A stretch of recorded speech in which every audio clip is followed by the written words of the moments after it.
Hello everybody, good morning and take my salam, assalamu alaikum. And in this beautiful morning, I would like to give you an advice, and that is please keep practicing to improve your spoken English and never give up. So আজকে আমরা এই সকালবেলা দুটি ওয়ার্ডসের ব্যবহার শিখব, সেটা হচ্ছে ওয়েক up and get up. So wake up আমরা কখন ব্যবহার করব? সাপোজ দেখেন আমি কিন্তু ঘুম থেকে উঠেছি কিন্তু বিছানা থেকে উঠিনি, যেমনটা আপনারা দেখতে পাচ্ছেন। সো এখন ঘুম থেকে উঠেছি, এটাকে আমরা নর্মাল বলতে পারি, মানে আমি সকালে ঘুম থেকে উঠি, that means I wake up early in the morning. তার মানে আমি সকালে ঘুম থেকে উঠি, মানে আমার সকালে খুবই সকালে ঘুম ভাঙে, আমি বিছানা থেকে উঠি না। বাট আমি যদি বলি যে I get up early in the morning, তার মানে আমি সকালে ঘুম থেকে উঠে যাই, মানে আমি আর বিছানায় থাকি না, বিছানা থেকে নেমে হাঁটাহাঁটি করি বা যে আনুষঙ্গিক কাজ আছে সেগুলো করি।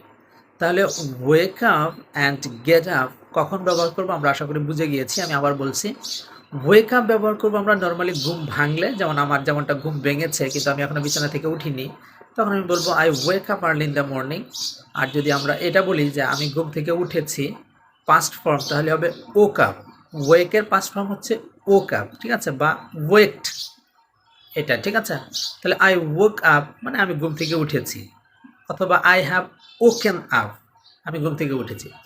এখন আমি যদি বলি I get up, that means I got up, আমি যখন বিছানা থেকে উঠে যাব, যে হাঁটাহাঁটি করবো বা আনুষঙ্গিক কোনো কাজ করবো, তখন বলবো আই গেট আপ। আর যদি পাস্ট ফর্ম বলি যে আমি যদি কাজটা করে ফেলেছি, তাহলে আই গট আপ, ঠিক আছে।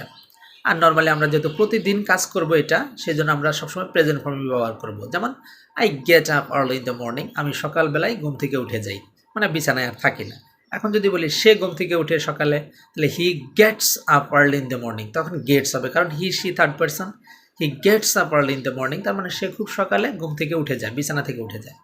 এখন সে যদি যদি এটা বলি যে he wakes up early in the morning, সে মানে তার খুব ভোরে ঘুম ভাঙে কিন্তু ঘুম থেকে উঠে যায় না, বিছানা থেকে উঠে যায় না, জাস্ট নর্মালি ঘুম ভাঙার পরে বিছানায় ঘোরাঘুরি পারি, এইগুলা।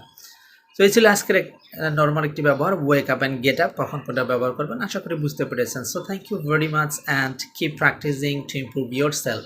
আল্লাহ হাফেজ।